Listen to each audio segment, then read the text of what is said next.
When life places you in a season of waiting, especially when your heart longs for something deeply meaningful, like the person you know you're meant to be with, it's easy to assume you've been forgotten. You start to think something has gone wrong, that maybe you missed your chance, or that the universe has closed its doors to you.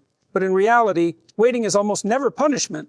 It's preparation. And that's one of the hardest truths for a human being to accept, because it forces you to sit in uncertainty while trusting that the unseen is still working in your favor. You see, we live in a world obsessed with immediacy. Instant messages, instant gratification, instant results. We've been conditioned to believe that if something doesn't happen right now, it's a sign that it's not meant to happen at all, but meaning doesn't unfold on demand. It requires time, friction, and transformation. If you were handed the thing you desire most before you were ready to sustain it, it would collapse under the weight of your inexperience. The delay, therefore, is a form of mercy. It's the space where your inner structure is strengthened, where your foundations are tested, and where your character is something resilient enough to hold love, purpose, and responsibility. When you wait, and I mean truly wait, not with bitterness but with discipline, you're being shaped in ways you can't yet see.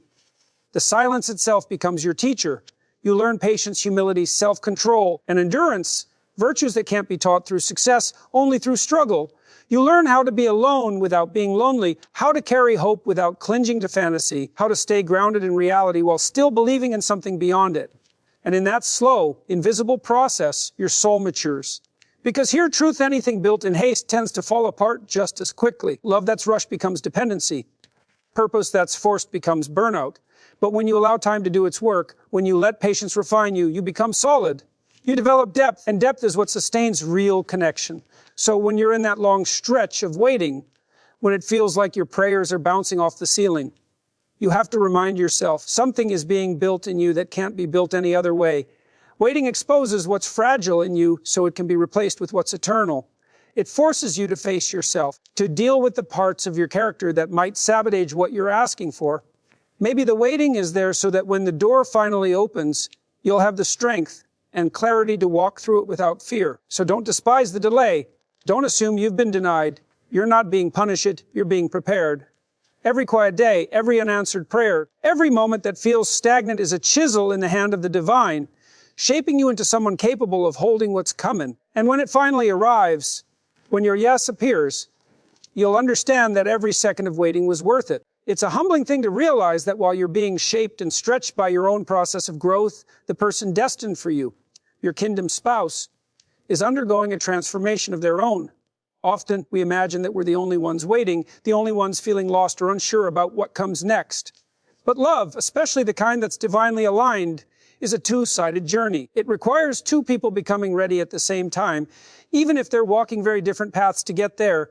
It's easy to forget that your future partner isn't frozen in time somewhere, waiting in perfection for you to arrive. They're human. They have their own wounds, fears, and insecurities. They're learning lessons, making mistakes, and fighting battles that you'll never fully know about. They may be in a season of breaking, a time when their old identity is being dismantled so they can grow into the person they were meant to become. And that process can't be rushed any more than your own can. If you met them too soon, before they were ready, you might collide rather than connect. Think about it. Love that's meant to last isn't built on infatuation or fleeting emotion. It's built on shared stability, mutual purpose, and spiritual maturity. For that to happen, both individuals have to be developed to a certain level of awareness and strength. If one is still consumed by pride, resentment, or fear, the relationship can't hold.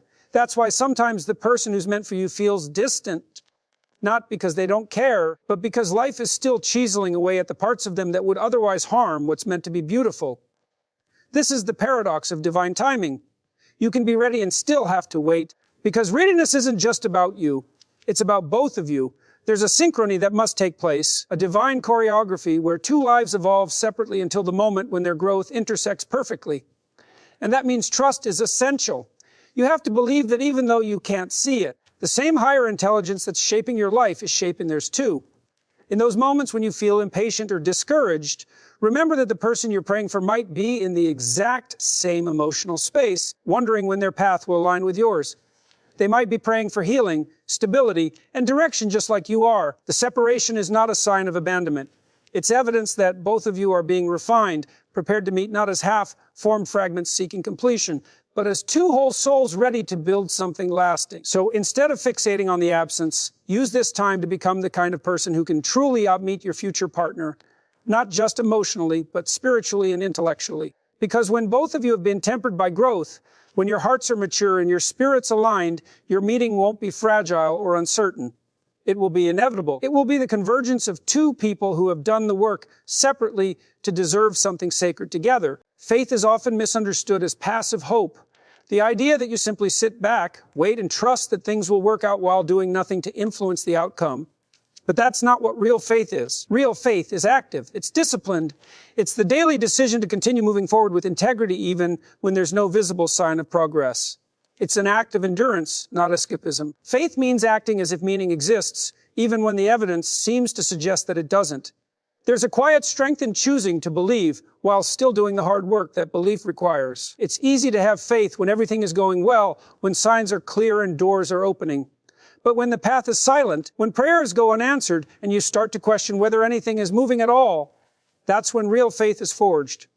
Because faith isn't about certainty, it's about trust in the absence of it. It's choosing to behave as though the unseen structure of life is benevolent, as though your actions matter, as though your waiting has purpose.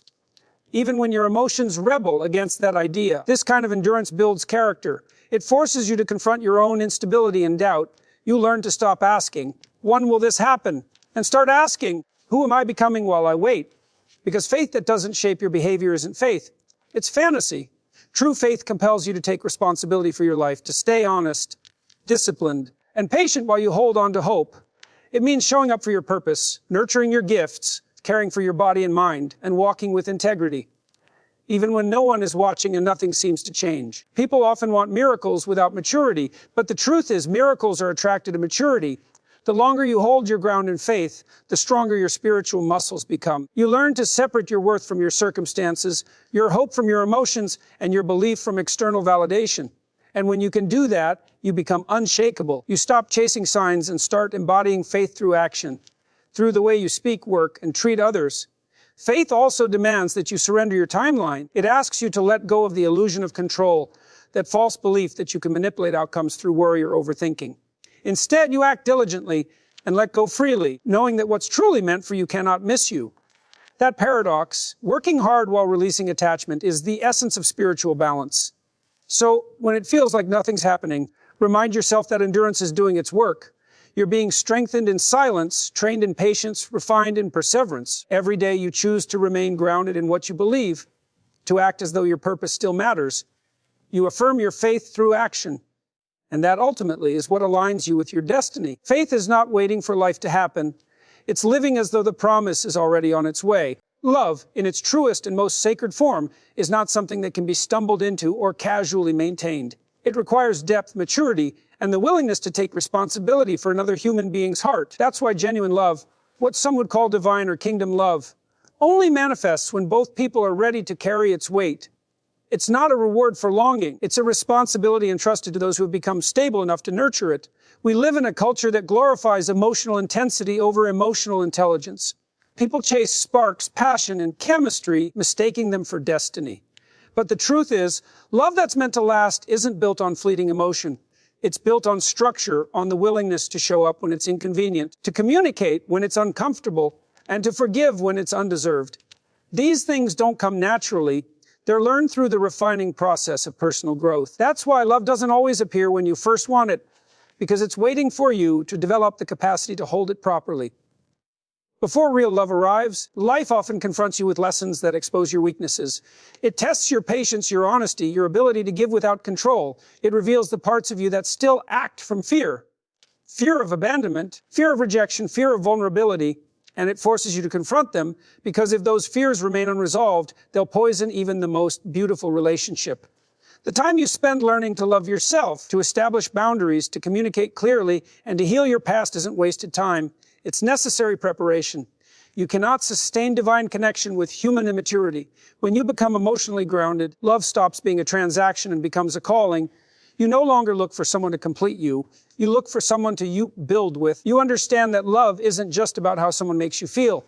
It's about how much both of you are willing to sacrifice for growth. It's about responsibility, the responsibility to stay truthful, to keep promises, to protect the sacredness of the bond you've been entrusted with. That's why divine timing matters so much. You meet your kingdom spouse when you've reached a place where your love is not a demand but a gift. Something you give freely because you've learned to give it first to yourself. When that alignment happens, when two prepared hearts meet, there's a quiet power to it. It doesn't feel rushed or uncertain. It feels right. It's not fragile because it's rooted in two people who have already done the inner work to hold it together. And from that place, love doesn't drain you. It expands you. It becomes a shared mission rather than an emotional escape. That's when love fulfills its highest purpose, not just to make you happy, but to make you whole, to elevate both of you into something greater than either could become alone.